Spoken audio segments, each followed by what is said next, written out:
तो चलिए दोस्तों, खेसारी लाल यादव हमारे ट्रेंडिंग स्टार भोजपुरी इंडस्ट्री में फिर से बवाल मचाने आ गए हैं। तो दोस्तों बात करें ट्रेंडिंग स्टार के बारे में, तो दोस्तों ट्रेंडिंग स्टार का न्यू सॉन्ग का पोस्टर आ गया है, जिस सॉन्ग का नाम है अहिरान। दोस्तों यह सॉन्ग बहुत ही धाकड़ और बहुत ही बवाल आने वाला है। दोस्तों बात करें इस गाने का राइटर, तो इस गाने का राइटर है हमारे आशुतोष तिवारी। दोस्तों लग तो रहा है कि जरूर दाल में काला है।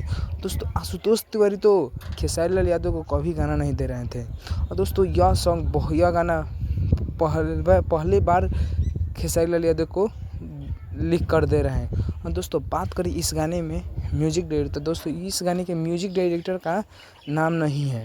इस गाने के म्यूजिक डायरेक्टर के नाम की जगह स्वर म्यूजिक लिख दिया गया है। दोस्तों बात करें यह गाना किस चैनल से रिलीज होगा, तो दोस्तों यह गाना स्वर म्यूजिक यूट्यूब चैनल से रिलीज होगा।